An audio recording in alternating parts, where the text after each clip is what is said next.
할렐루야. 네. 어, 이 영적으로 아주 세신 거, 영빨이 세다고 표현해야 되는데 첫 마디가 영빨이라 그러면 좀 여러분들이 오해하실 것 같아요. 영빨이 세신 것 같아요. 제 이름이 어렵죠? 왜냐하면 점쟁이가 져준 이름이에요. 기도하는 분들이 보기에는 제가 김현일이라는 원래 이름이 있었는데 어릴 때 너무 많이 아팠어요. 그냥 교회 안 다니시는 우리 부모님이 점쟁이에 찾아갖고 왜 이렇게 얘가 약골이고, 제가 지금은 이렇게 됐지만 어릴 때는 빼빼했거든요. 그랬더니 이름이 틀려서 그렇다고. 그래서 돈을 비싸게 줘서 만든 이름이 김동일이거든요. 저는 이름을 안 바꿔요. 왜냐하면 제가 예수가 살아계심에 산 증거잖아요. 그런데 그거를 딱 알아보시네. 어쩐지 이름으로 삼행시가 잘 안 나오시죠? 네. 제가 여기 이제 서울에서 이제 오산에서부터 여기 내려오면서 마음이 참 편안했어요. 왜 편안했냐면 제가 우리 신학자이신 목사님이 목회하시는 교회 와서 설교하잖아요. 그러니까 아무 두려움이 없어요. 왜냐하면 걱정이 없어요. 뒷수습을 다 하실 거니까 목사님께서. 그래서 아주 편안한 마음으로 왔는데 아까 소개받은 것처럼 사실 얼굴 처음 보거든요. 처음 이렇게 만나 뵙는데 너무 사람을 또 편안하게 해주는 거예요. 그래서 겉으로는 신학자 같지가 않아요. 그냥 시골에 있는 아저씨 같아가지고, 그래서 너무 편하게 이렇게 내려와서 금방 이렇게 친해지고, 이제 그랬어요. 그래서 지금 말씀을 전하는데 온전한 편안함을 하나님께서 주셔서 말씀만 증거할 수 있도록 하나님께서 환경을 주신 줄로 믿습니다. 기도하겠습니다. 사랑하시는 하나님 아버지, 저녁 시간에 무엇 때문에 저희가 이 자리에 나왔습니까? 하나님, 비싸고 좋은 옷 입은 사람을 구경하러 나온 것이 아니고 갈대를 구경하러 나온 것이 아니라, 하나님, 저희들은 하나님의 말씀을 사모하여 그 말씀에 메인바 되기 위하여 저희들이 그 마음으로 이곳에 모였습니다. 주님, 말씀하옵소서. 저희가 듣겠나이다. 주님, 말씀하옵소서. 저희가 순종하겠나이다. 정도 온전히 하나님의 말씀만을 들어 사용하게 하여 주시옵소서. 예수님의 이름으로 기도합니다. 아멘. 우리가 잘 아는 것처럼 성경에 보면 예수님의 행적을 기록한, 예수님의 삶과 사역과 가르침을 기록한 이제 성경이 네 권이 있죠. 그걸 우리가 뭐라 그래요? 사복음서다라고 얘기를 합니다. 그래서 마태복음, 마가복음, 누가복음, 요한복음 이렇게 있는데 그 중에서 세 복음서가 힘을 합쳐고 한 복음서를 따돌려요. 그래서 마태복음, 마가복음, 누가복음만 우리가 뭐라고 표현해요? 따로 공간복음이다라고 표현하잖아요. 근데 요한복음은 외톨이가 됐어요. 사복음서 할 때는 껴주는데 공간복음이라고 할 때는요, 이렇게 따돌림을 당했어요.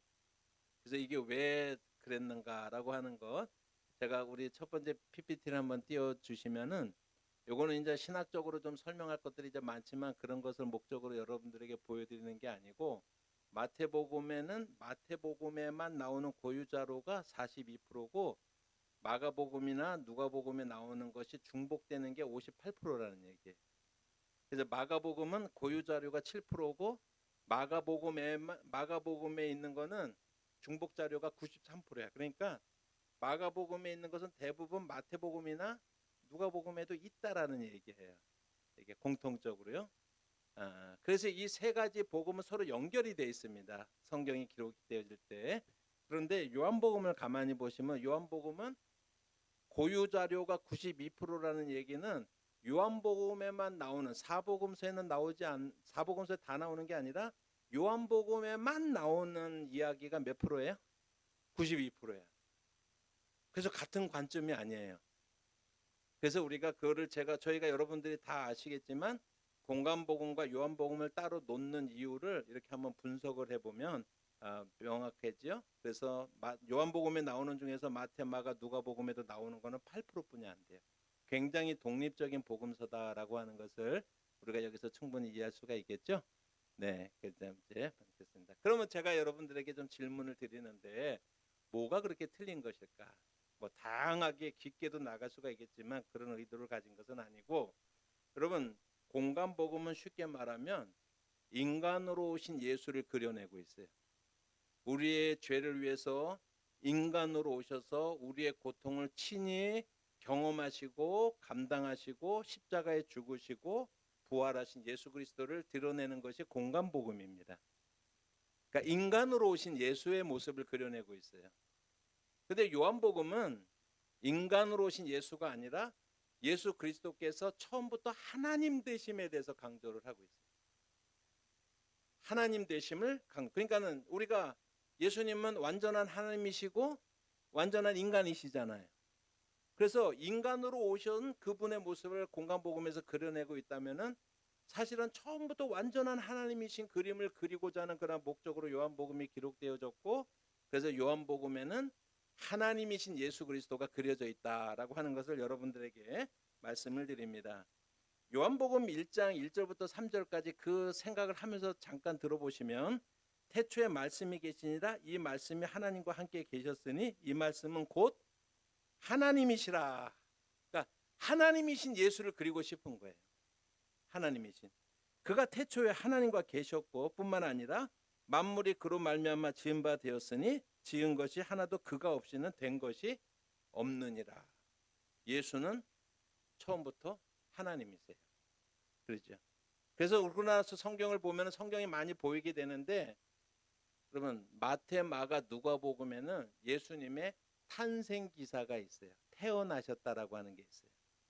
요한복음에는 그러고 보니까 탄생 기사가 없어요. 왜 없는지 아세요? 신이 태어나, 하나님이 태어나, 말이 돼야 안 돼요. 그래서 요한복음에는 탄생 기사가 없는 거예요.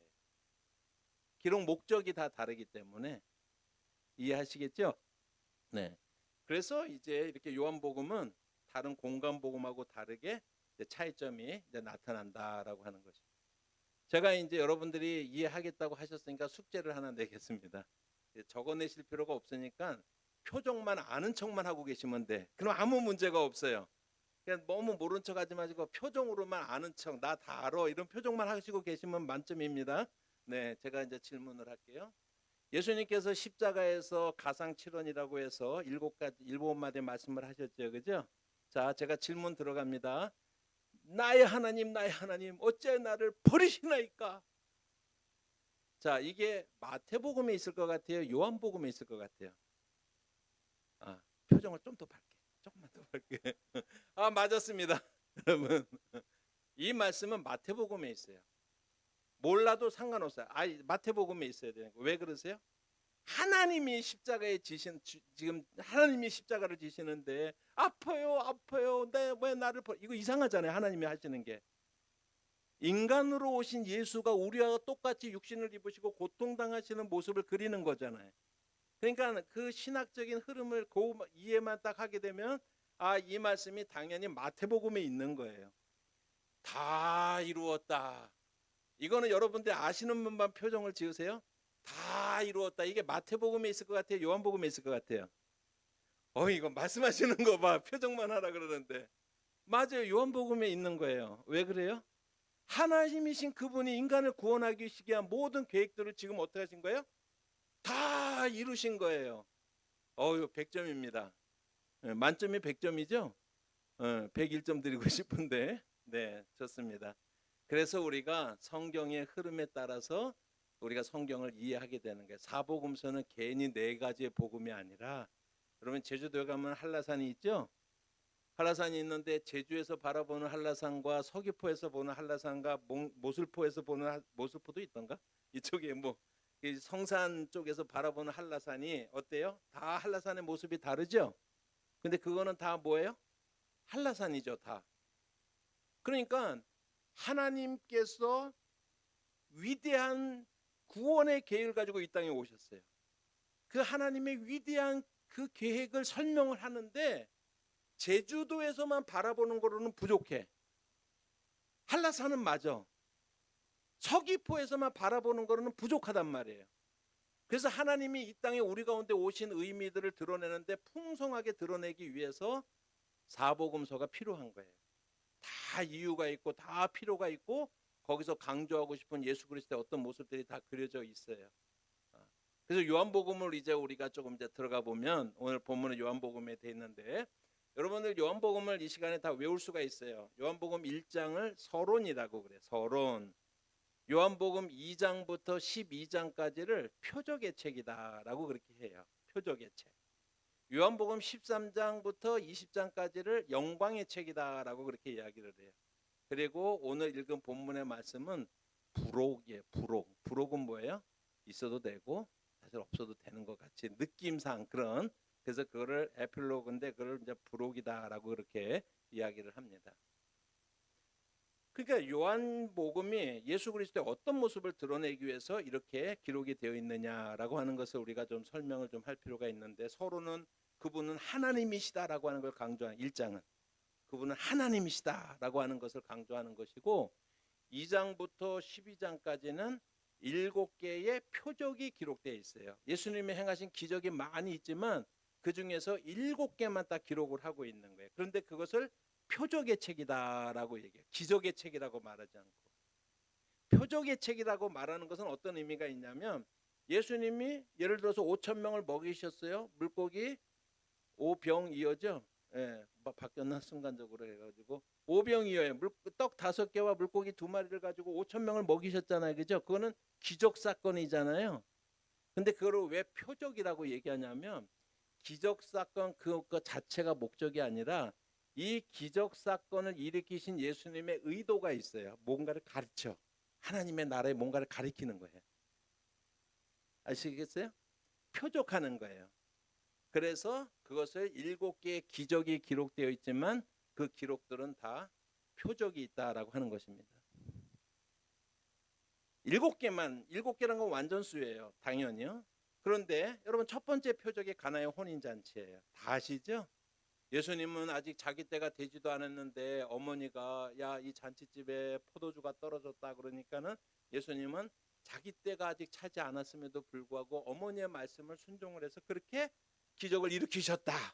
그러니까 우리도 부모에게 순종하면 떡 먹을 일이 생긴다. 이렇게 가면 안 된다는 거예요. 이렇게 가면 안 돼.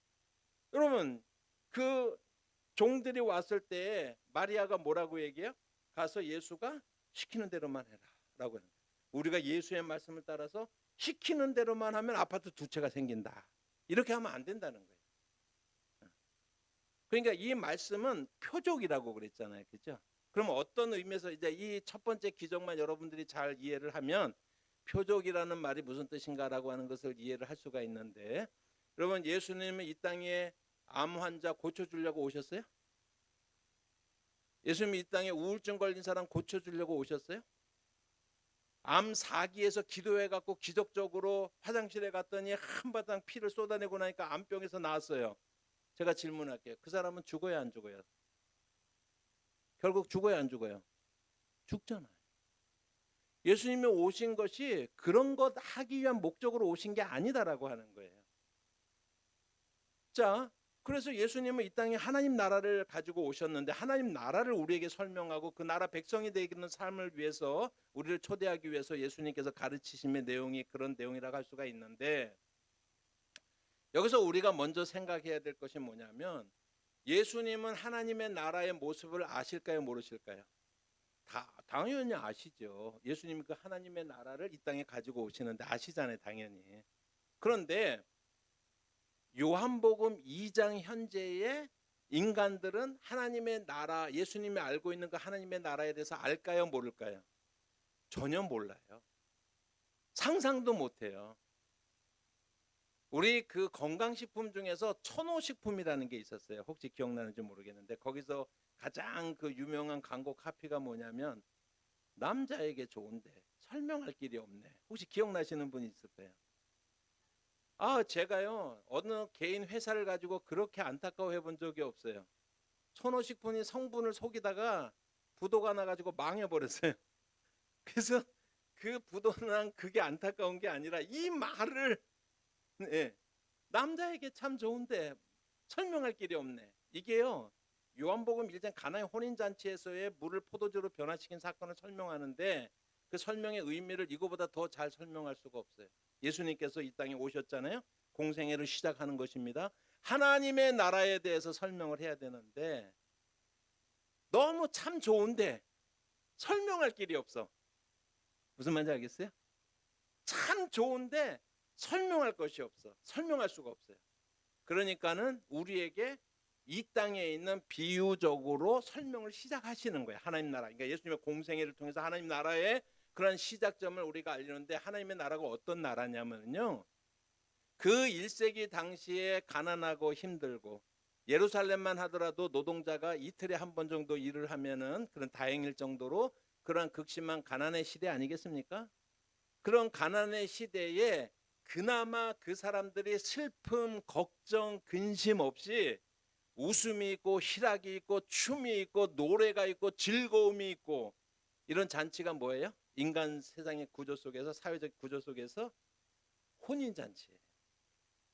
그래서 이 말은 어떻게 하느냐면, 내가 가지고 오는 하나님의 나라는 너희들 잘 모르지? 말하자면 혼인잔치와 같은 거야. 이런 곳이야 라고 설명을 하는 것입니다.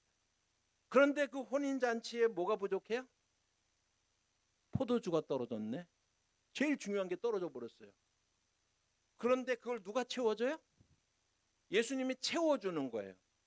그러니까 이 말이 가지고 있는 의미는 뭐냐면, 내가 여러분들에게 지금부터 초대하고 가지고 오는 하나님의 나라는 이 세상에 비유로 치자면은 혼인잔치와 같은 그러한 풍성한 그러한 곳인데, 그런데 이 풍성한 이 혼인잔치에도 부족함이 있고 결핍이 있잖아요. 근데 그걸 누가 채워줘요? 예수님이 채워준다는 얘기는 이 혼인잔치보다 하나님의 나라가 더 풍성하다 하는 얘기를 하고 싶은 거예요. 지금요, 혼인잔치보다 더 풍성한 곳. 인간의 혼인잔치에는 결핍이 있지만 하나님의 나라는 결핍이 없는 곳. 왜냐하면 예수 그리스도가 모든 것을 채우시는 곳, 예수의 통치 아래 있는 곳, 그런 곳이다라고 하는 것을 강조하기 위해서 첫 번째 기적사건을 일으키신 거예요. 아멘입니까? 예. 그래서 우리 가나의 혼인잔치, 그러면 여러분은 웬만하면 다 아시겠지만, 그래서 그것은 혼인잔치에서 물을 포도주로 변화시키는 그 자체가 목적이 아니라, 그것을 통해서 내가 시작하는 하나님 나라 운동이 얼마나 풍성하고 여러분들이 꼭 그 초대에 응해야 되는지, 얼마나 좋은 곳인지 그것을 설명하기 위해서 이 땅에서 그 기적을 일으키신 거예요. 그래서 그것은 표적의 내용은 뭐예요? 하나님 나라의 풍성함, 결핍이 없음. 결핍이 없음. 이것을 보여주고 있다라고 하는 것입니다. 우리는 가나의 혼인잔치 첫 번째 기적사건, 예수님의 첫 번째, 이것 하나도 중요하지 않아요. 그래서 이제 그것이 중요한데, 두 번째 기적도 가나에서 일어났어요. 두 번째 기적. 두 번째 기적에 보면 이제 첫 번째부터 스토리를 만들어가면, 그래서 내가 가지고 오는 하나님의 나라는 이렇게 풍성한 곳이야. 두 번째는 왕의 신하의 아들을 고쳐주잖아요. 그죠? 그 사건은 예수님께서 그것을 고쳐주시는 것은 예수님께서 그러한 능력이 있으신 분이야.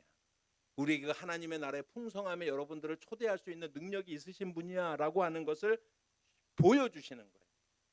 누구에 의해서? 예수 그리스도에 의해서 우리가 그 하나님 나라에 참여할 수가 있게 되는 거예요. 그분의 능력에 힘입어서 우리가 그 나라에 참여할 수 있다라고 하는 것입니다. 세 번째 표적이 뭐냐면, 베데스다 38년 된 병자를 고치신 그런 사건이에요. 그런데 거기에 이제 4장의 이제 끝부분에 나오는데, 3장에 보면 지금까지 뭐 얘기했어요? 하나님의 나라가 이렇게 풍성한 곳이야. 내가 나의 능력으로 이 풍성함을 너희들에게 가지고 올 수가 있어. 그리고 내 능력 안에서 너희가 그것의 주인으로서 참여할 수가 있어라고 이렇게 이야기를 하시고 난 다음에, 니고데모 사건이 나요. 밤중에 몰래 찾아왔었던 그 니고데모. 그게 뭐냐면 상징적으로 유대인의 대표예요. 예수 그리스도의 하나님의 나라의 복음은 유대인에게도 필요해요. 4장에, 3장, 4장에 보면은요, 수가성인 여인 사건이 나오죠. 정오 무렵에 부인이 남편이 몇 명이냐 뭐 이런 사건이 있었던 거, 제가 그거를 본문으로 자세히 설명하려고는 아니고 흐름만 여러분들에게 자료는데, 그것은 이방인의 대표예요. 예수 그리스도가 가져오시는 예수의 능력으로 말미암아 임하게 되는 그 하나님의 나라는 유대인에게도 필요하고 이방인에게도 다 필요한 거예요. 복음으로 초대하는 거예요. 유대인에게도 필요하고 이방인에도 필요하다라고 하는 것을 설명을 하고 있어요. 그리고 나서 38년 된 병자를 고치시는 장면이, 그리고 오병이어 사건이 네 번째고, 물 위로 걸어오시는 게 다섯 번째고, 여섯 번째가 소경의 눈을 띄어주게 하는 요한복음 9장이고, 그다음에 죽은 나사로를 살리는 게 마지막 7번째인데, 이 세 번째, 네 번째, 이 세 번째부터는 굉장히 중요한데, 유대인들에게 하나님 나라의 샬롬을 경험하는 그런 몇 가지의 절기들이 있는데 그 중에 중요한 게 안식일이에요. 예수님은 병자를 고칠 때 주로 언제 고쳐요? 자꾸 안식일을 고쳐요. 그러니까 예수님은 굉장히 괴팍스러운 분이에요. 아니 허군나 월요일이나 화요일이나 수요일이나 목요일이나 안식일 피해서 얼마든지 고칠 수 있잖아요. 근데 일부러 안식일 날 고쳐가지고 꼭 논쟁을 해. 그리고 논쟁 끝에 바리새인들을 한번 팍 그래야지 시원하신 분이야 이분이. 굉장히 좀 그러신 분이야 예수님이. 비유적으로 설명하는 겁니다. 문자적으로 이해하시면 안 돼요. 그러니까 이제 그러신 분이에요.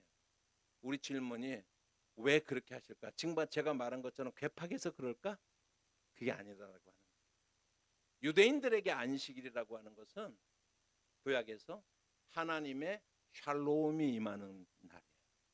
안식일이라고 하는 거죠. 그런데 안식일에 병자가 있어.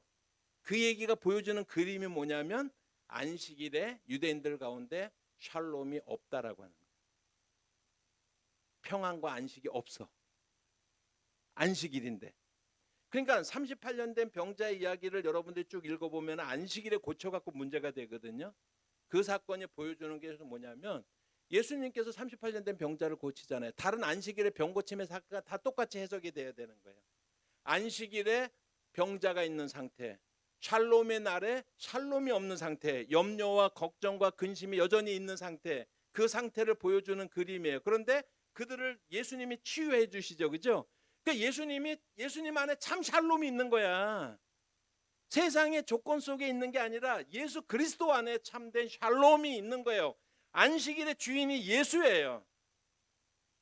유대인들은 그 안식일이라는 날을 지킴으로써 샬롬을 누린다고 생각하지만 참 샬롬은 내가 가지고 오는 거야. 예수님에게 있는 거야. 라고 하는 것을 보여주고 있는 그림이다. 뭘 표적하신지 알겠죠? 그 다음에 이제 네 번째 그 5천 명을 먹이시고 바다 위를 걸으시는 것은 여기는 그냥 제가 설명이 짧게 할 수가 없기 때문에 그냥 결론만 말씀드릴게요. 6월절에 성취로 오신 예수를 그리는 거예요. 6월절의 성취다. 그 다음에 여섯 번째가 소경의 눈을 뜨게 해주잖아요. 요한복음 7장부터 시작돼서 9장까지 9장에서 소경을 고쳐주는데 7장에 처음에 보면 빛이라는 얘기가 나오면서 그걸 제가 설명만 드릴게요. 예수님은 구약의 초막절의 성취로 오신 분이다. 초막절의 완성으로 오신 분이다. 라고 하는 걸 상징하고 있어요. 이제 그 정도만 제가 말씀을 드릴게요. 그리고 죽은 나사로를 부활시키잖아요. 그거는 뭐를 상징해요? 예수의 부활을 상징합니다. 예수의 부활을 통해서 이 땅에서 우리를 구원하시고자 하시는 모든 계획들을 성취하실 거예요.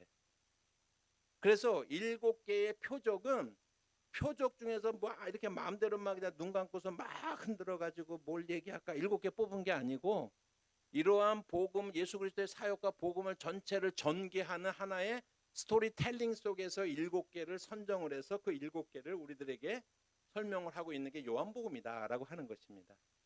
이해하셨죠? 잊어버리셔도 돼요. 자, 그 다음에 13장부터 20장을 영광의 책이라고 그런다 그랬죠? 왜 이거는 또 왜 영광의 책이라고 이름을 붙일까? 여기에는 중요한 의미가 있는데요. 자, 보십시다. 요한복음에 나타난 예수님은 인간으로 오신 예수예요? 하나님으로 오신 예수예요? 하나님으로 오신 예수가 마지막 고난을 당하는 그 고난주간이라고 표현할 수 있는, 그보다 좀 폭을 좀 달리 갖고 가야 되긴 하지만 어쨌든 말하면 십자가를 지시러 가시는 그 광경들이 그려져 있는데, 자, 하나님이신 예수님이 나의 하나님 할 수만 있으면 이 잔을 내게서, 이거 하나님으로서 좀 이상해요 안 이상해요? 이상하잖아요. 이런 거는 요한복음에 어울리지가 않아요. 예수님에게, 하나님으로서 예수님에게는 십자가라고 하는 말이 안 쓰이고 십자가라는 말 때문에 대신에 이제 인자가 영광을 입을 때가 되었도다. 십자가를 지시러 가시지만 한편으로는 우리의 인생의 질고를 짊어지신 예수의 고통스러운 죽음이라고 하는 것이 공간복음에서 설명하고 있다면, 한편으로는 하나님이신 그분께서 오셔서 그분이 십자가를 기꺼이 짊어지시고 나아가서 구원을 완성시키시는 거예요. 아멘입니까?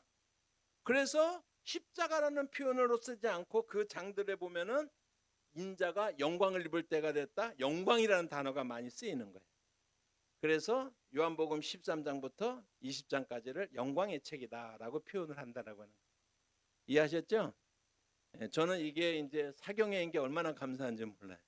사경회는 말씀을 사모하고 가르치는 거예요. 부흥회 같으면은 뭐 병도 나야 되고 그런데 제가 병 낫게 할 재간이 없거든요.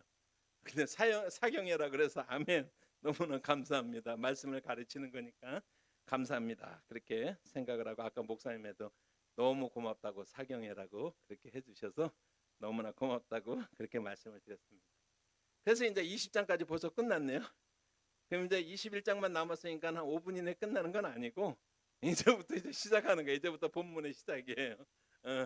그래서 이제 21장에 보면은 우리가 잘 아는 것처럼 이제 21장 전에 여러분 요한복음 20장의 제일 마지막 21장 시작되기 전에 마지막이 30절하고 31절이에요. 한번 같이 보실까요?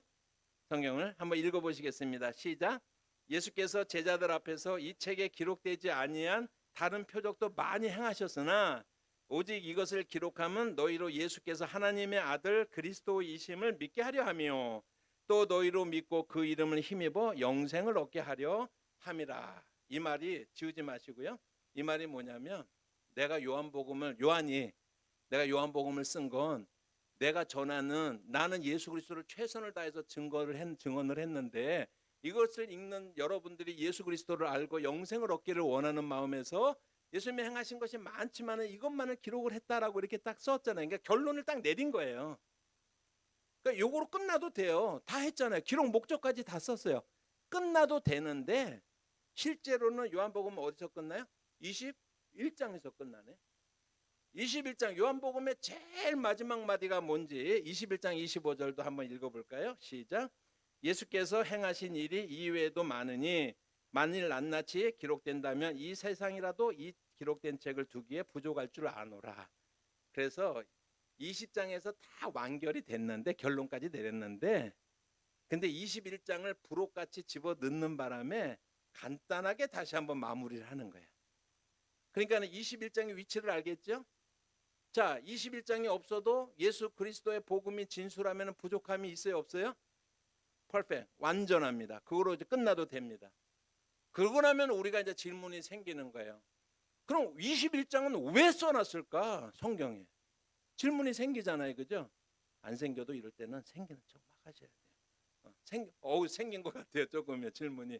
요한복음 21장은 왜 있을까? 라고 하는 질문을 우리가 하게 되는 것이다 라고 하는 것입니다. 결론적으로 요한복음 21장은 베드로 스캔들 때문에 그래요. 베드로가 무슨 스캔들이 있었나? 여러분 성경 찾지 마세요. 여러분들이 생각하는 스캔들하고 좀 다를 거예요 아마. 자, 베드로가 요한복음 21장이 없으면 베드로는 어떻게 자기의 그 예수님의 제자로서의 삶의 행적이 기록되는 것으로 끝나냐면 예수님을 3번 부인한 것으로 끝나요.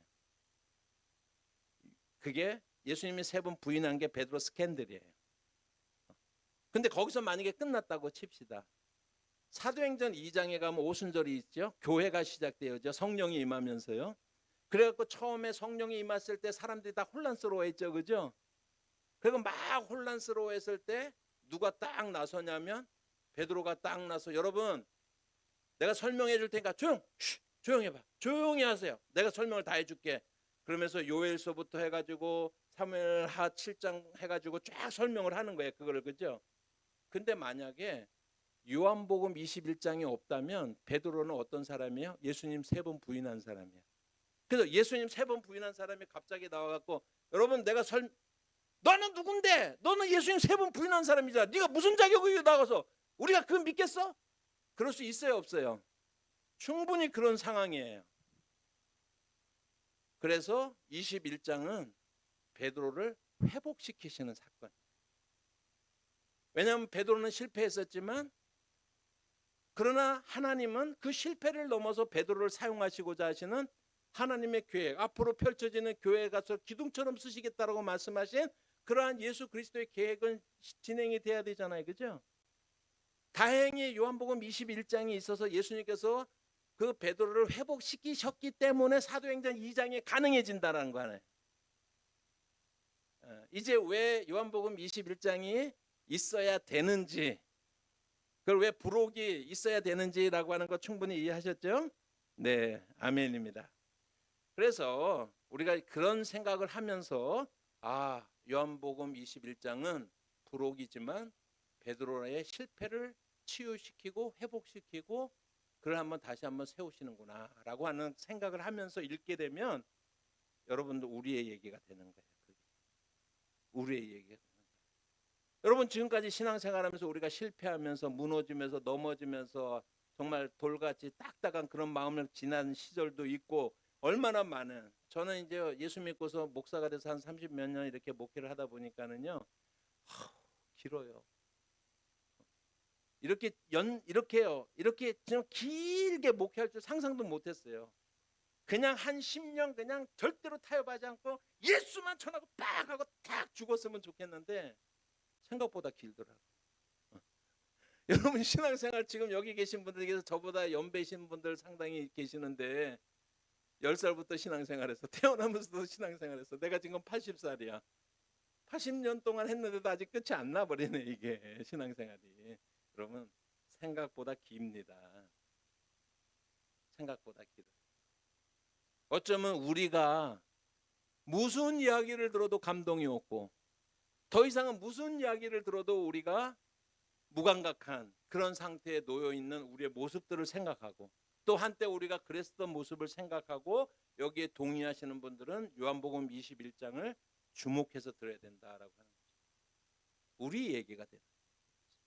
그럼 어떤 면에서 우리 얘기가 되느냐라고 하는 것입니다. 이제부터 진짜 시작입니다. 몇 분 지났지? 저는 이렇게 설교를 할 때는 일본 시계가 제일 좋아요. 강의를 하거나 설교할 때 일본 시계는 똑이 놓딱 그렇게 가잖아요. 천천히 가잖아요. 그래서 일본 시계였으면 좋겠는데 한국은 다 뭐든지 빨리잖아요. 제가 생각할 때 정식으로 1초가 1초 이거라면요, 제 느낌에 한국은요 똑딱 한 3번 지나가는 것 같아. 그래서 시간을 보면 벌써 그렇게 된 거, 이게 웬일이야? 예. 오늘은 마음의 짐을 푹 내려놓고 그렇게 말씀을 들으시기를 바랍니다. 베드로와 도마와 나다넬과 그 다음에 이제 안드레와 요한 형제와 그리고 이름을 알 수 없는 7명이 베드로와 함께 이제 갈릴리 호수에서, 디베리아 호수에서 이제 고기를 잡으러 나갔죠, 그죠? 그래갖고 밤새도록 고기를 잡으려고 했는데 잡았어요? 잡지 못했어요? 아무것도 잡지 못했습니다. 요한복음 21장 3절부터 6절까지의 말씀 제가 빨리 읽을 테니까 여러분들이 한번 따라오시면 됩니다. 날이 새어갈 때 예수께서 바닷가에 서셨으나 제자들이 예수인 줄 알지 못하는지라. 예수께서 이르시되 얘들아 너희에게 고기가 있느냐 대답하되 없나이다. 이르시되 그물을 배 오른편에 던지라. 그리하면 잡으리라 하시니 이에 던졌더니 물고기가 많아 그물을 들 수 없더라.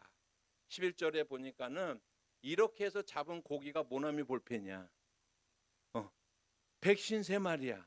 모나미 볼펜에 153이라고 써 있잖아요, 그죠? 그래서 모나미 볼펜이 나온 거야 거기에서요. 그래서 이제 밤새도록 잡았지만은 잡지 못했는데 배 오른편으로 그물을 던지라고 하는 어떤 음성을 듣고 그래서 배 오른편으로 던졌더니 153마리나 되는 고기가 잡혔으나 그물은 찢어지지 아니한지라라고 하는 그런 말씀이 나옵니다. 지금까지 설명한 이 말씀을 잘 생각해 보면은요, 여러분 어디서 많이 본 이야기야. 데자뷰라고 하죠. 기시감이 들어요. 이 장면은요. 그런데 어디서 봤느냐 그러니까는요, 누가복음 5장에서 봤어.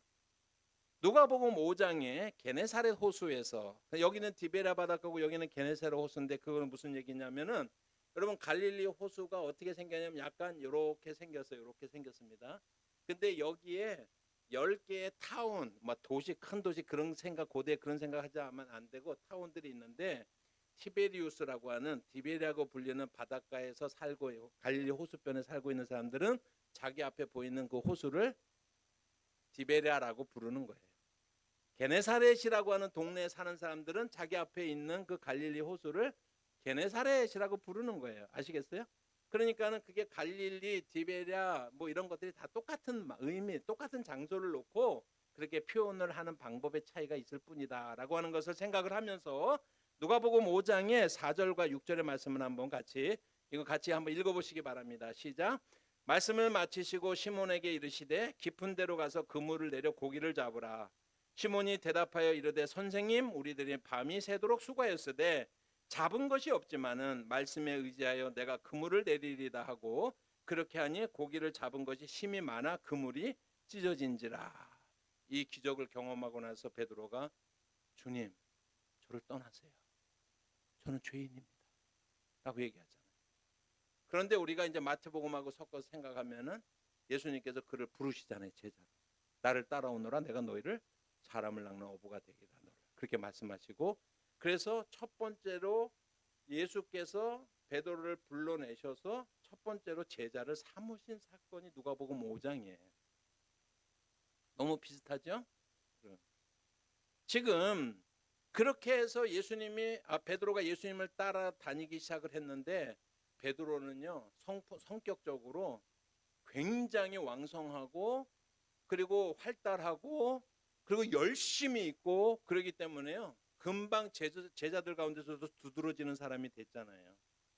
많은 이야기들이 있지만 그 많은 얘기하면 5분간 너무 시간이 더 걸리니까 5분 생략하는 의미에서 마태복음 16장 16절에 여러분들 보시면 주는 그리스도시요 살아계신 하나님의 아들이십니다라고 하는 교회 역사상 가장 위대한 신앙 고백을 베드로가 했었잖아요. 그죠?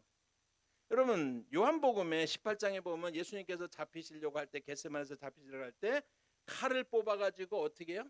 생각만 하는 게 아니라 그 열심을 드러내는 사람이에요. 그래가지고 말고의 귀를 팍 잘랐잖아요. 그죠? 잘랐다 그러니까 좀 이상한데 예. 시장의 언어를 여러분들이 이거는 제가 낮에는 절대 안 그러고 밤에 졸릴 수가 있으니까 제가 낮에는 되게 거룩하게 설교합니다. 그러니까 양해를 하셔야 돼요. 저녁에 졸지 마시라고 하는 제 깊은 배려가 제 입이 버림으로 여러분이 졸음을 면할 수가 있다. 이런 마음으로 제가 이제 이 말씀을 전하는 거예요. 그러니까 여러분들이 찰떡같이 알아들으시면 돼요. 제가 개떡같이 말해도 여러분들이 찰떡같이 알아들으시면 됩니다. 그렇게 했었는데 그 열심이었었는데 딱 베드로의 삶을 보면 거기서 끝나는 거예요. 예수님을 3번 부인하는 순간에 모든 것이 무너져 내리는 거예요. 사실 모든 것이 무너져. 베드로는요, 내가 다 주님을 도망갈지라도 나는 주님을 끝까지 지키겠습니다라고 말을 했었잖아요. 그죠? 그 베드로가 예수님을 지키지도 못했어요.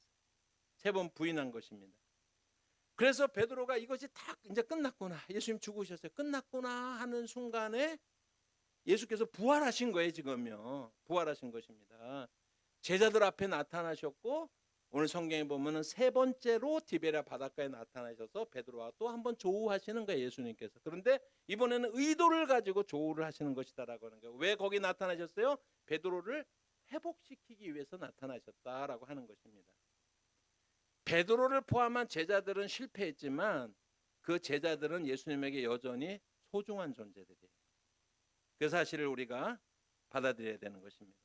베드로는 예수님을 부인했지만 예수님은 베드로를 한 번도 부인하지 않으셨어요. 예수님은 그 소중한 베드로, 장차 하나님 나라의 에이전트로서 예수 그리스도께서 세우시는 그 교회에 기둥이 되어야 될 귀한 존재예요.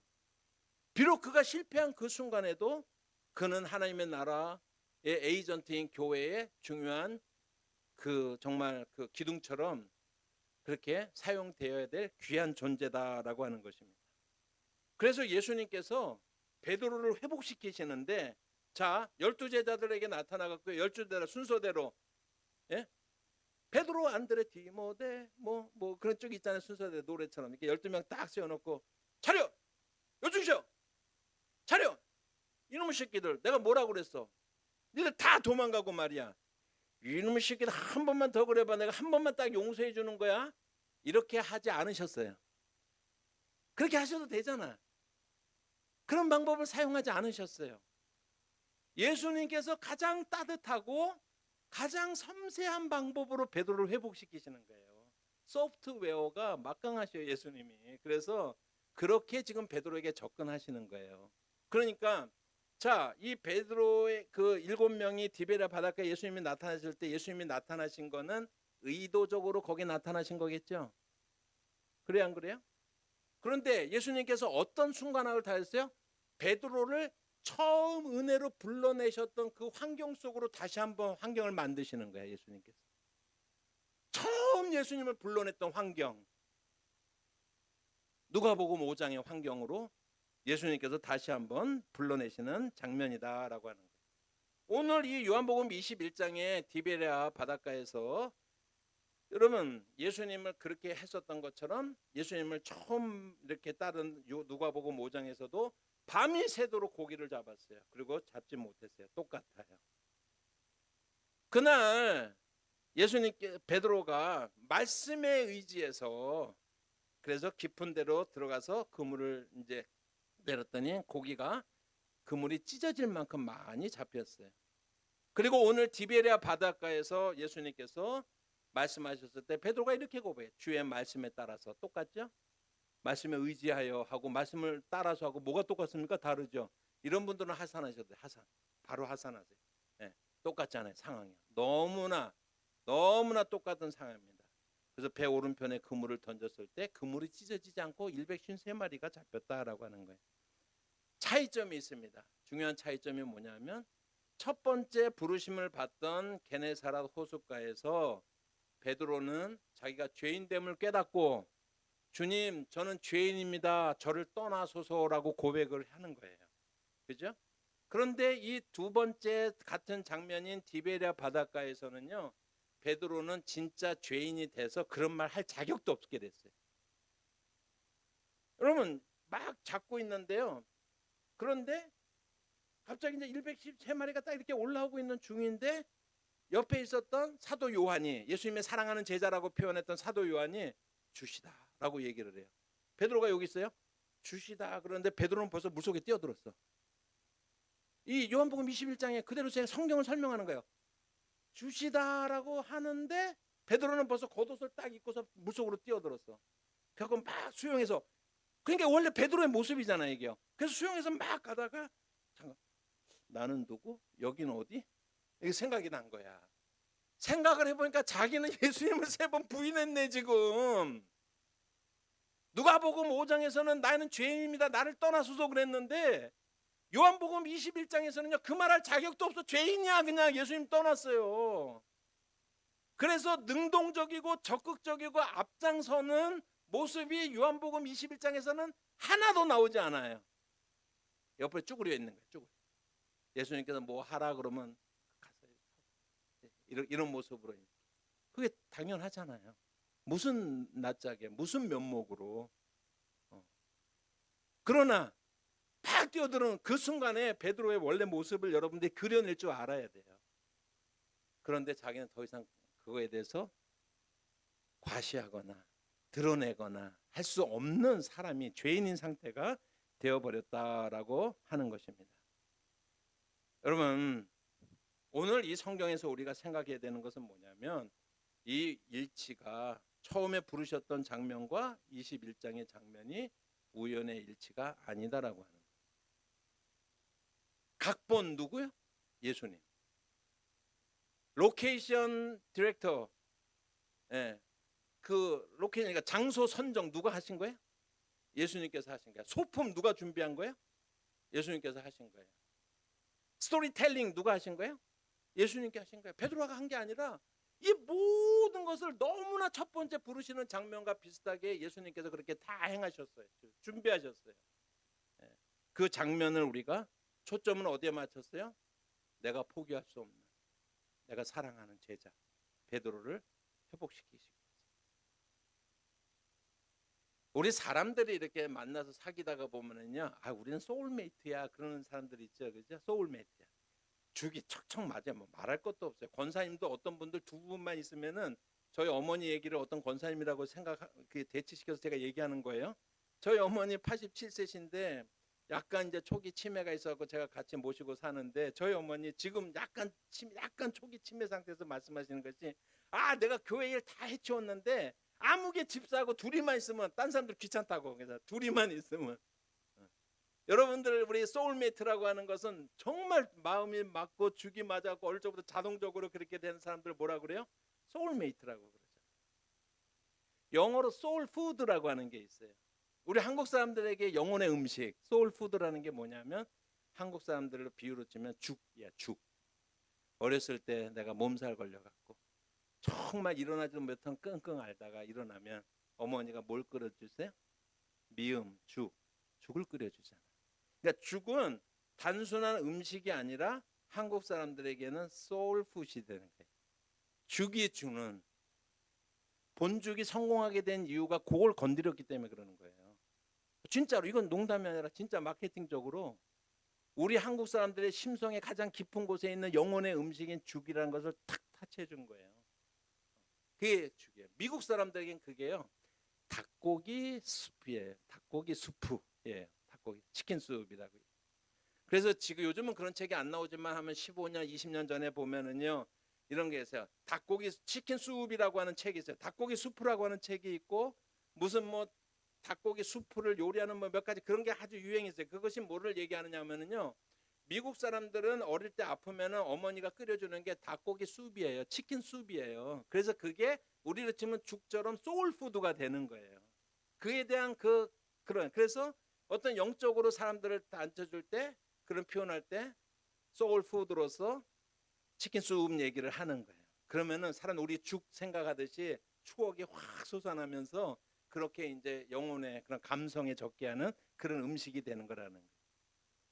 이거는 사실 영어 단어에는 없이 제가 신조어로 약간 이제 만드는 게 뭐냐면, 신앙생활을 하는데 소울메이트도 없어도 그럴 수도 있고 소울푸드도 그럴 수도 있지만은요, 우리에게 꼭 필요한 것이 소울 플레이스가 꼭 필요한 거예요.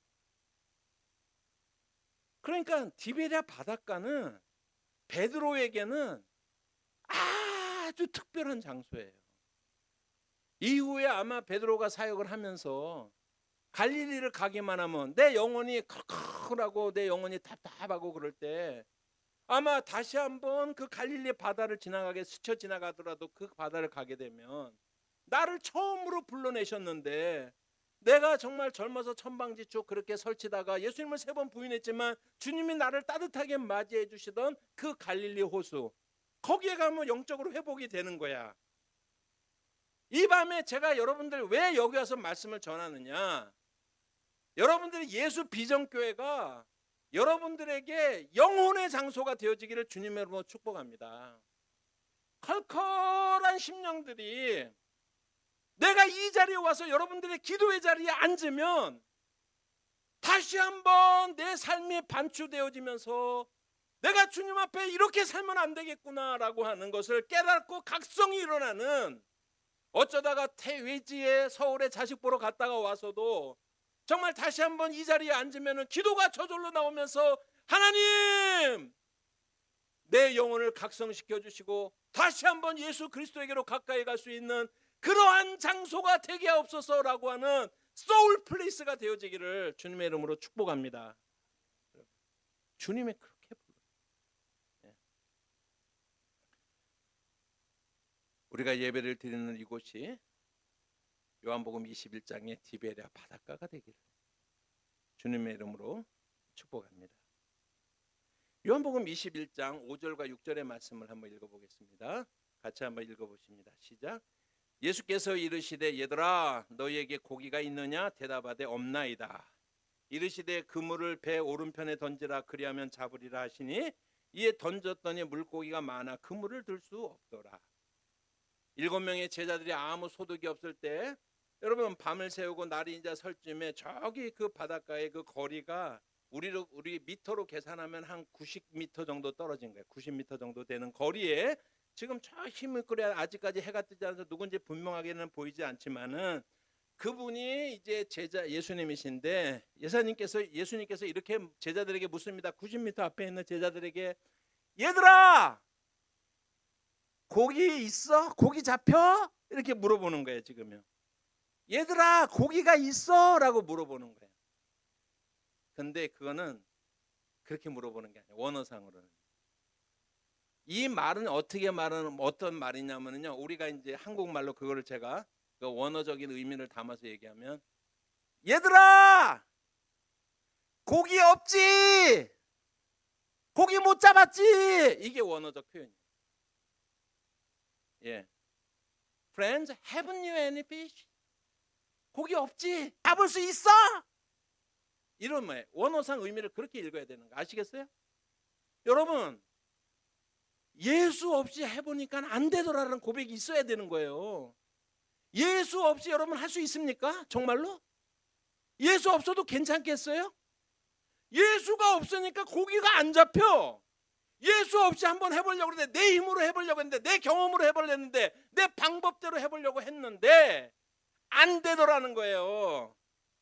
예수가 없으니까 안 되더라는 거예요. 이 고백이 선행돼야 돼. 탈출하기 너무 늦었어요, 여러분. 억울하잖아요, 지금 나가면. 우리 고백이 얘들아, 얘 고기 없지? 우리의 고백이 주님 그렇습니다. 주님 없이 내가 해보려고 했는데 안 됩니다. 주님 없이 내가 가지고 있는 돈으로 또 옆에 부모님에게 좀 삥도 좀 뜯고 주변에 있는 사람들 돈 좀 걷어가지고 한번 해보려고 그랬는데 안 됩니다. 안 됩니다. 예수가 없으니까 안 됩니다. 그 경험을 지금요, 그 현장에서 그들이 고백하고 있다라고 하는 것입니다. 예수의 제자라면 우리의 고백은 주님, 당신이 없이는 안 되겠습니다. 예수와 함께, 예수 안에서 여러분들이 걸어가시는 우리 성도님들이 되시기를 주님의 이름으로 축복합니다. 자, 제가 한번 물어볼게요. 제가 의심병이 많아요. 그래서 교인들이 성경 열심히 읽는다는 말 절대 안 믿어요. 제가 기도 열심히 한다는 말 절대 안 믿어요. 제가 그래서 맨날 확인을 해봐야 돼요. 제가 이렇게 물을게요. 예수 없이는 안 되겠지? 이렇게 제가 물으면 여러분들한테 반말하는 거 아니에요. 상황상 그런 거예요. 그러면 여러분들이 네, 예수님, 주님 없이는 안 되겠습니다. 너무 긴가요? 네, 예수님, 주님 없이는 안 되겠습니다. 그렇게만 하시면 돼요. 연습. 네, 예수님, 주님 없이는 안 되겠습니다. 그 말만 하시면 돼요. 얘들아, 나 없으면 안 되겠지? 아멘. 한 70% 따라했지만 뭐 30% 어쩌겠어요. 안 하겠다는데 냅두고 마음으로는 다 따라한 줄로 믿습니다. 예, 원래 샤이한 분들도 있어요. 제 얼굴도 안 보이는데 괜히 혼자서 부끄러워해. 막 별거 대답을 안 해. 네. 주여, 우리 신앙 고백. 주님 없으면 한 걸음도 못 걷겠습니다. 주님 없으니까 정말 아무것도 할 수가 없습니다. 저는 주님의 꼭 필요한 그 고백이 있어지기를 바랍니다. 그러면 누가복음 22장 54절에 그 이하에 보면은 우리가 지금까지 예수님께서 얼마나 세심한 방법으로 베드로를 회복시키시는가, 아주 우리를 비참하게 만들면서 아주 날카롭게 찌르면서도 그렇게 해도 우리는 할 말은 없지만, 그런 우리들 예수님 얼마나 세심하고 따뜻하고, 그리고 정말 가장 예수님께서 하실 수 있는 최상의 예우를 하면서 자기 제자들, 사랑하는 제자들을, 제가 여기 남편들한테 얘기하는 거예요. 그런 아내를 얼마나 험하게 대해요. 그렇게 하지 마시고 정말로 그렇게 따뜻한 마음으로 그렇게 하시는데, 이 장면은 베드로를 회복시키는 예수님의 플랜의 두 번째 스테이지, 첫 번째가 있어요. 첫 번째, 누가복음 22장 54절의 이하의 말씀을 보시면 예수님께서 잡히셨을 때 사람들이 막 도망가는데 베드로는 멀찍이서 예수님을 따라갔죠. 가야바 법정에 이렇게 쓰지 않았습니까? 여러분, 대제사장의 그 마당이 꽤 넓은지 거기에는 마당에 모닥불도 피워져 있고, 저 앞에는 지금 예수님이 거기에서 뭐 신문을 받는 상태인지 어쨌든 저 앞에 저쪽을 향해서 계십니다. 저쪽을 향해서 계시는데 베드로가 모닥불을 피우고 있는데, 모닥불을 곁에서 같이 쬐고 있는데, 당신이 예수를 따르던 그 제자가 아닙니까? 아니냐? 그랬더니 나 아니라고. 두 번째, 나 아니라고. 세 번째는 예수를 저주하면서 당신은 예수가 누군지도 모르는데 왜 나한테 자꾸 예수의 제자 아니냐고 왜 물어보는 거야? 라고 딱 말하는 그 순간, 여러분 베드로가 사실요 용기 내서 거기까지 따라간 것만도 대단하다니까요.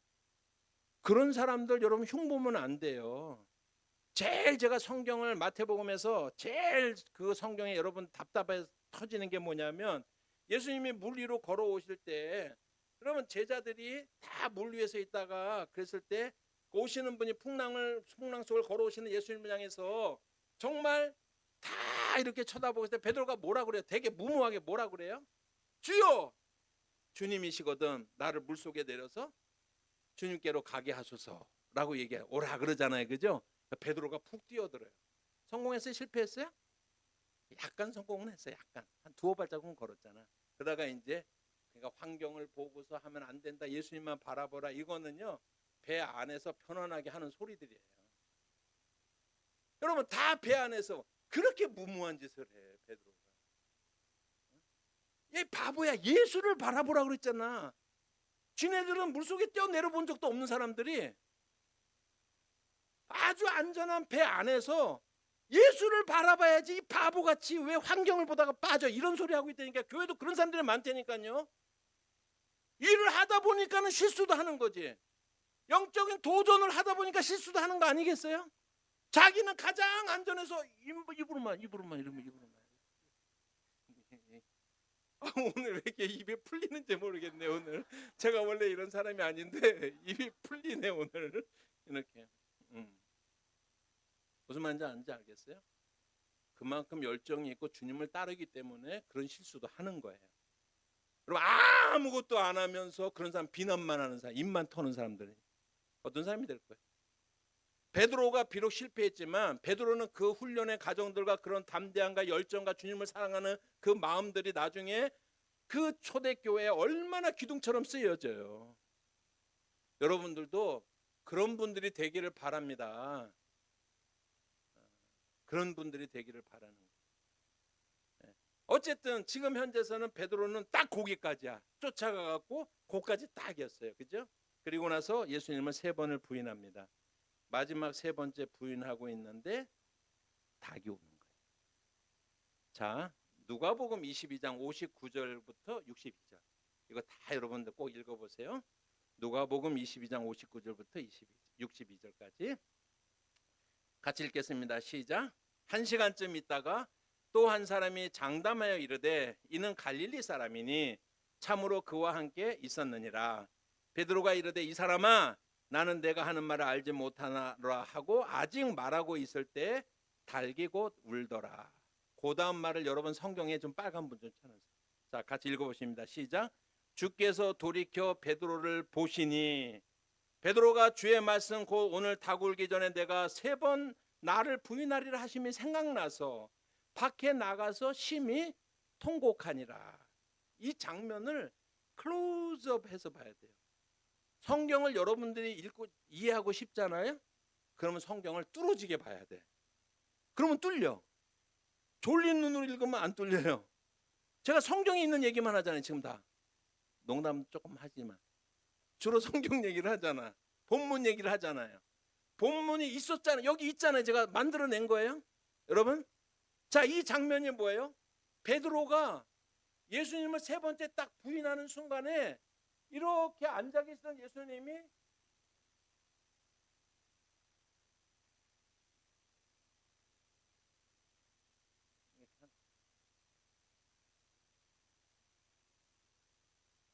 베드로야, 내가 뭐라 그랬어?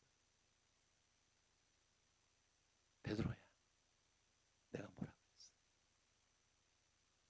눈이 마주친 지 5분간 마주치고 있었겠어요? 10분간 그랬겠어요? 단 몇 초의 순간뿐이 아니지만 몇 년을 두고 말할 수 있는 분량의 말이 눈이 마주침으로써 대화가 이루어지는 거예요. 아시겠어요? 베드로가 아무 생각 없이 셋은 부인하다가 갑자기 앞에 있는 예수님이 뒤돌아왔는데 눈을 마주쳐요. 자기의 한계를 너무나 뚜렷하게 봐요. 제가 이것뿐이 안 되는데 주님 말씀대로 됐군요. 주님이 하신 말씀이 생각나서 통곡하면서 울더라. 우리가 무엇인가 하나님이 기뻐하지 않는 그런 일을 하고자 했을 때, 여러분, 그래서 우리가 눈을 감았을 때 주님의 눈과 마주쳐야 되는 거예요. 주님의 눈과 마주쳐야 되는 거예요. 그 경험을 오늘 이 밤에 주님이 어떤 방법으로 어떤 상황 속에서 여러분들의 마음속을 타치하시고 지금 여러분들 쳐다보실지 저는 알지 못하지만,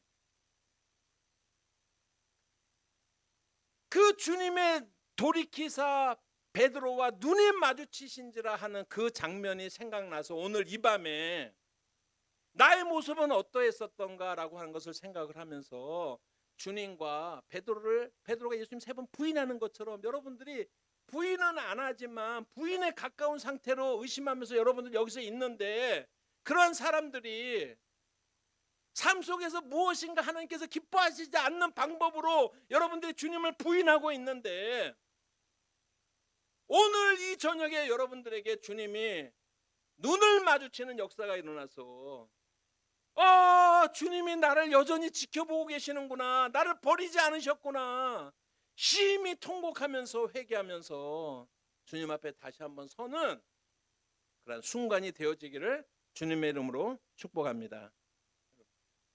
저는 베드로와 얽힌 수많은 에피소드들 중에서 가장 감격스럽고 가장 극적인 장면이 3번을 부인할 때 예수님과 눈이 마주치는, 이게 있어야 돼요.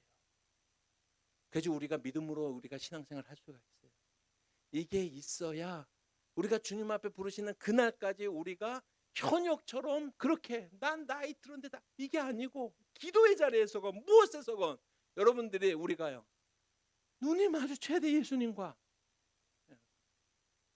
그러한 경험이, 그러한 결단이 주님 앞에 고백되어지는 그러한 저녁이 되기를 주님의 이름으로 축복합니다.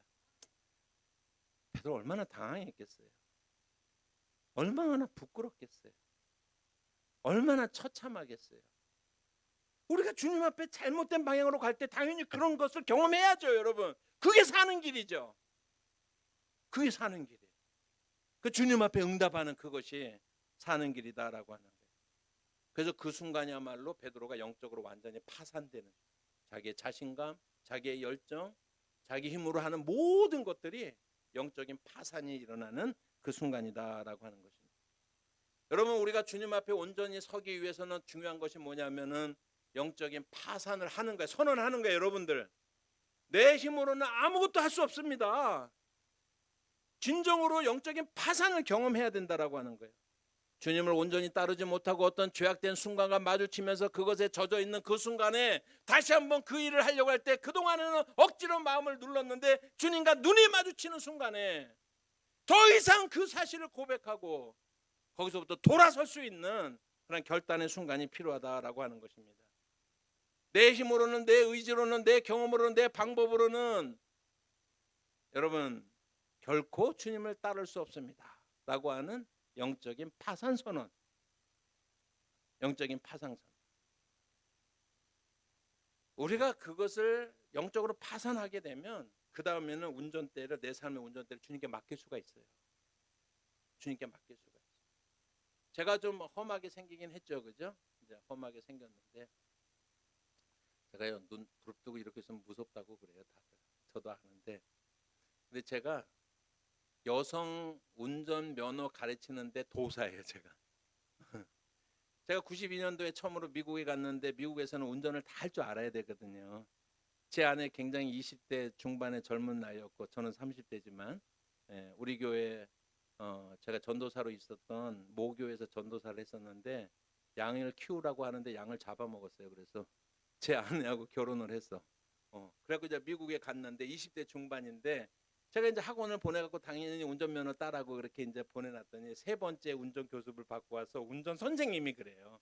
선생님, 네, 미국에서 꼭 운전하고 살 필요는 없습니다. 그래요. 그래서 아니, 미국에서는 꼭 운전할 줄 모르면 아무것도 못 하거든요. 그 얘기가 뭐예요? 이분은 아무리 노력해도 운전면허 딸 수가 없습니다라고 하는 얘기, 운전 감각이 제로니까 안 됩니다라고 그 얘기를 그렇게 한 거예요. 꼭 미국에서 운전하고 살 필요는 없대요. 자, 알았습니다. 알아들었어요. 제가요. 알아듣고 그리고 나서 제가 가르치면서 부부싸움 안 하고 운전면허 따준 줄로 믿습니다. 이런 거 아멘 하지 마세요. 그냥 듣기만 하세요. 예. 아멘도 잘해야 돼. 아무거나 아멘 하면 안 되고 성경 말씀을 할 때. 그래가지고 이제 운전면허를 따줬어요.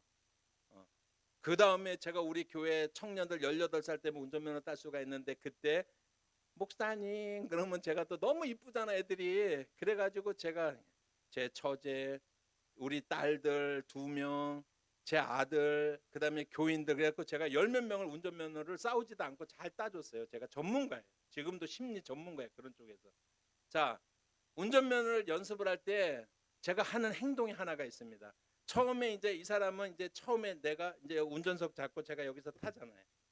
그래서 이제 기도하잖아요. 기도해야 돼요. 그 심리적 안정을 찾기 이제 기도를 하고 그리고 나서 자 이제 아무개 자매 누구야 이제 출발하자. 제 아내도 마찬가지 다 마찬가지. 이렇게 하자 그러면은요. 그러면서 제가 이렇게 딱 하고서 이제 브레이크 풀고 자 핸들 잡고 이제 출발이야. 이제 액셀 조금만 밟어 딱 그러면서 그렇게 말하고 나서 딱 여기를 딱 잡아 이렇게.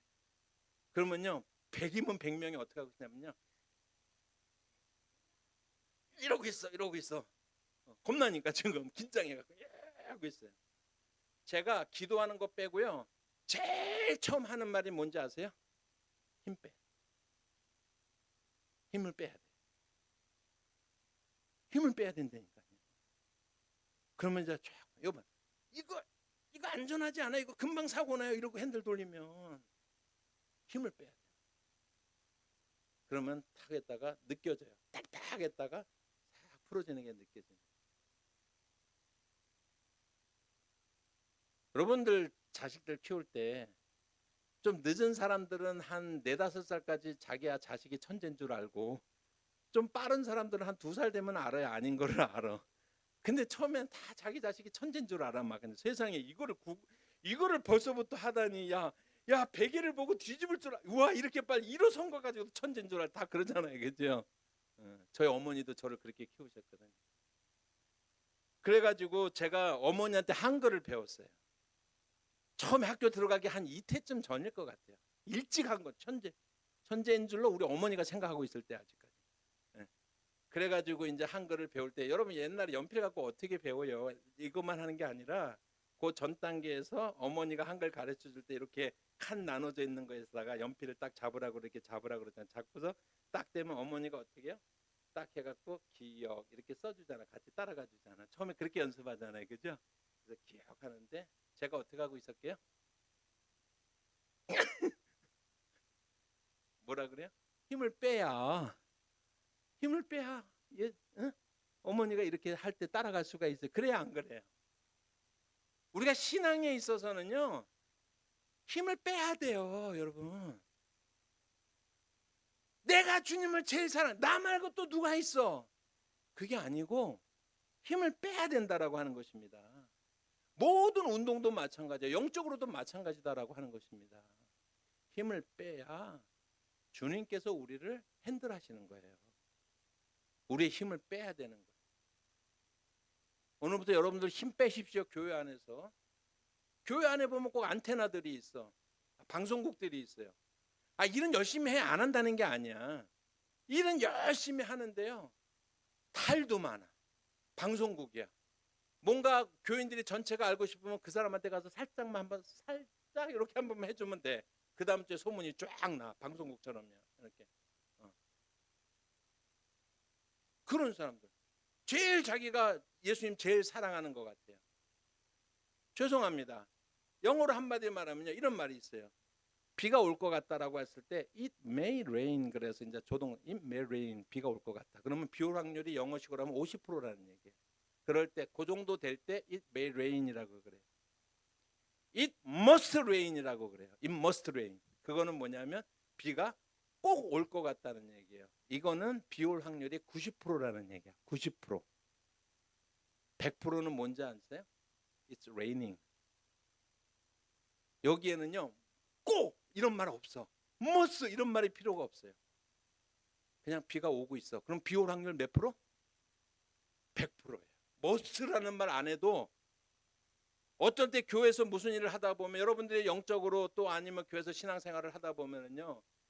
꼭 자기가 다 할 것처럼 하고 결정적인 순간에 뒤로 빠지는 사람도 있어요. 머스트라고 하고 뒤로 빠져. 진짜 하나님 사랑하는 사람들은요. 평소에 아무 말이 없었어. 그런데 어떤 순간이 있을 때 자기가 쑥 나서 비가 오고 있는 거예요. 비가 오는 거예요. 교회 안에서 절대로 여러분 이렇게 걷지 마세요. 이렇게 걷지. 다른 사람 불편해요. 주인 노릇하고 어떤 사람들은. 그러면서 이 사람들이 뭐라 그래요? 나는 성격은 좀 그렇지만 뒤끝은 없잖아 그래요. 그럼 제가 뭐라 그런지 아세요? 아니 그 성격에 뒤끝까지 있으면 어떡하려고.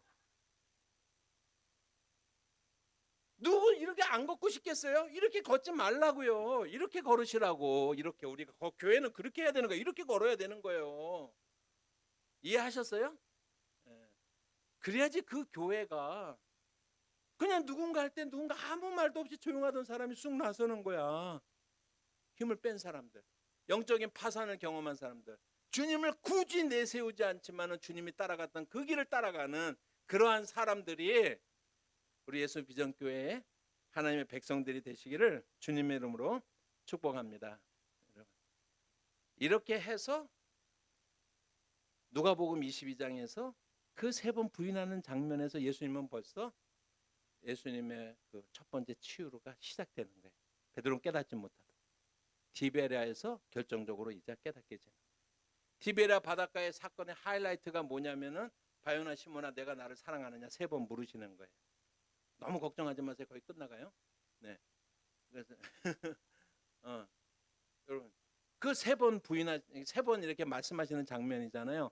세 번은 첫 번째는 뭐 이런 필요가 없어요. 세 번 부인했잖아요. 베드로를 회복시키시는 게 목적이야. 그렇기 때문에 세 번 물으시는 거예요. 라임이야. 그 의미를 특별히 막 부여할 필요가 없어요. 세 번의 질문. 어때는 어린 양입니다. 어때는 양 이런 거 다 그런 거 하나도 중요하지 않아요. 첫 번째 질문이 제일 중요합니다. 첫 번째 질문. 요한복음 21장 15절의 말씀 한번 보십시다. 21장 15절의 말씀 같이 한번 읽어보십니다. 첫 번째 세 번의 질문 중에서 첫 번째 질문만 이해하시면 딱 돼요. 자, 첫 번째 질문 읽습니다. 시작. 그들이 조밥 먹은 후에 예수께서 시몬 베드로에게 이르시되 요한의 아들 시몬아 내가 이 사람들보다 나를 더 사랑하느냐 하시니 이르되 주님 그러하나이다. 내가 주님을 사랑하는 줄 주님께서 아시나이다. 이로써 이르시되 내 어린 양을 먹여라 말씀하십니다. 이 질문에 두 번째, 세 번째하고 차이점이 있어요. 첫 번째 질문의 내용이 뭐냐면 요한의 아들 시몬아 내가 이 사람들보다 나를 더 사랑하느냐. 이게 지금까지 베드로예요. 베드로는 나 말고 또 누가 있어? 내가 주님을 제일 사랑하잖아.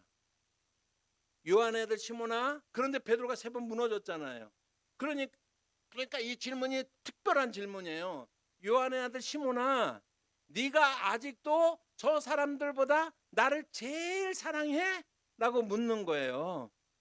그러니까 베드로의 세 번 부인이 없었을 때는 베드로가 뭐라고 당연히 얘기했겠어요? 아 예수님 섭섭해요. 나 말고 누가 있겠어요? 이렇게 대답했을까요? 베드로의 그동안의 행적을 가지고서 컴퓨터에 넣어가지고 딱 풀어내면은 그렇게 행동했을 거예요. 그런데 예수님은 세 번 부인한 거야. 그런데 예수님이 짓궂게도요. 네가 아직도 다른 사람들보다 나를 더 사랑해 묻는단 말이에요. 그랬을 때 베드로가 뭐라고 그래요? 당근이죠. 말밥이죠. 제가 예수님을 제일 사랑하죠. 라고 말하지 않고 주님 제가 실패한 자로서 제가 아무런 그렇게 주님 앞에 그런 말할 자격이 하나도 없는 사람이지만 없는 존재이지만 근데 주님 그래도 내 마음속 깊은 곳에서 여전히 주님을 사랑하는 것을 주님은 아시잖아요. 아시겠어요? 내가 여전히 주님을 나는 자격은 없는 놈인데 나는 부인하고 실패한 놈이지만 그런데 주님 제가 주님을 사랑하는 것만큼은 주님이 아시잖아요. 제 마음을. 내 양을 먹이라라고 하는 게 용서이자 치유이자 회복이에요. 주님은 그렇게 우리를 회복시키시는 장면이다라고 하는 것입니다. 이게 요한복음 21장의 의미다라고 하는 것입니다. 그날 아침에 디베라에서 실패하고 엎드려져 있는 그 베드로를 회복시키는 주님께서 오늘 여러분들을 회복시키시는 그런 역사가 나타나기를 축복합니다. 진짜로 한 얘기 하나만 하고 삼손 얘기 한 가지만 짧게 하고 여러분 말씀을 마치겠습니다. 그럼 우리 삼손 이야기 잘 알잖아요. 사사기 이제 15장 16장이는데 삼손 얘기가 나오는데 삼손의 힘의 근원이 어디에 있었어요? 머리털에 있었어. 그랬는데 뭐 이런 여자 저런 여자가 막 이렇게 꼬셨는데 말 안 했다가 들릴라가 그래서 들려버렸어. 들릴라가 드는 바람에 그래서 들릴라가 살살 꼬시는데 이름이 또 왜 들려가서 들려버렸어. 자기 비밀을 얘기를 해버렸어. 삭도를 대갖고 이제 나시린이었는데 삭도를 싹 밀었잖아요, 그죠? 그러니까 실제로 어떻게 흔들어 보니까 어떻게 했어요? 힘이 다 빠졌네. 그래서 가사 사람들에게 블레셋 사람들에게 잡혀가잖아. 잡혀갖고 두 눈이 뽑히고 비참하게 조롱당하고 그리고서 맷돌을 가는 나귀처럼 맷돌을 빙빙 돌고 수모를 당하는 온갖 수모를 다 하다가 다곤 신전에게 아마도 제사를 드리는 장면일 것 같은데 3,000명의 그 아비멜렉을 비롯해서 3,000명의 사람들이 그렇게 모여가지고 자기들의 신들에게 제사를 드리면서 삼손을 마음껏 조롱하고 있을 때에 삼손이 옆에 있는 사원에게 이 집을 지탱하고 있는 그 기둥으로 나를 데리고 달라. 그래서 거기서 이제 기도하면서 하나님 한 번만 나의 기도를 들으소서.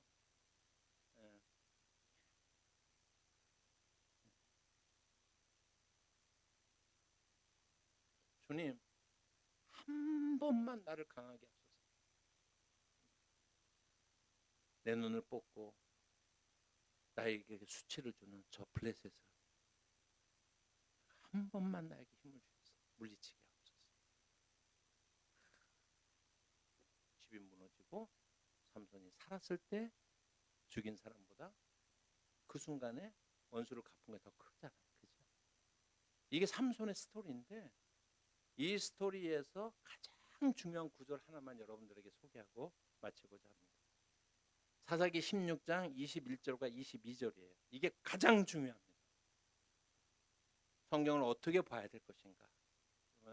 같이 한번 읽어보십니다. 시작. 블레셋 사람들이 그를 붙잡아 그의 눈을 빼고 끌고 가사에 내려가 노줄로 매고 그에게 옥에서 맷돌을 돌리게 하더라.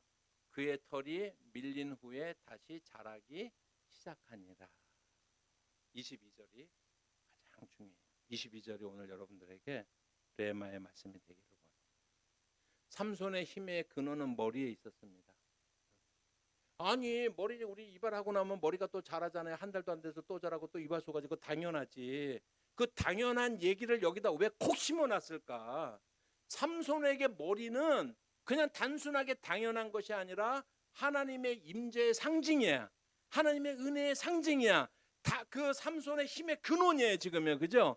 그런데 우리가 잘 아는 것처럼 머리털이 밀렸어요. 여러분 이런 것도 중요하지만 이것보다 더 중요한 것이 뭐냐면 삼손이 머리털이 밀리우기 시작을 해서 언제부터 다시 자라기 시작했어요? 이발 한 그 순간부터 다시 자라는 거예요. 삼손의 머리털이 밀리운 그 순간부터 다시 자란다는 그 이야기가 왜 콕 박혀져 있는지 아세요? 하나님의 은혜는 삼손을 떠난 적이 없어. 삼손이 실패해도 하나님은 기다리셔. 하나님은 우리에게 한 번 실수하면 우리를 넘어뜨리시는 분이 아니라 하나님은 항상 우리에게 두 번째 찬스를 주시는 분이란 말이에요. 삼손의 머리털이 밀리온지 다시 머리털이 자라기 시작한지라. 여러분을 향한 은혜를 주님은 포기할 마음이 없는 분이에요. 우리가 비록 실패하고 우리가 비록 실수하고 베드로처럼 우리가 주님을 부인하는 그 순간에도 예수님은 베드로를 포기하지 않으셨고 은혜를 거두지 않으셨고 하나님은 삼손을 버리지 않으셨다라고 합니다. 단지 깨닫지 못해요. 사람 자기 머리털이 다시 자라고 인식하지 못해요. 인식하지 못해요. 삼손이 마지막에 하나님께서 그 소원을 들어주셔서 그렇게 됐겠어요? 아니요. 하나님 떠난 적이 없고 머리털이 계속 자라고 있었던 거예요. 하나님의 은혜는 계속 그 안에 머물고 있었던 거예요. 주님의 은혜가 현재 여러분들의 모습이 어떠하든지 간에 주님의 은혜가 여전히 여러분들 위에 있는 것을 믿으시기를 바랍니다. 이것이 요한복음 21장이 있어야 되는 이유예요. 베드로를 회복시키신 주님, 삼손을 회복시키신 하나님께서 여러분들을 회복시키기 위해서 회복의 자리로 오늘 이 자리에 나오신 줄 알고 그 상황에 여러분들이 아멘 하시기 바랍니다. 더 이상 도망가지 않겠습니다. 더 이상 외면하지 않겠습니다.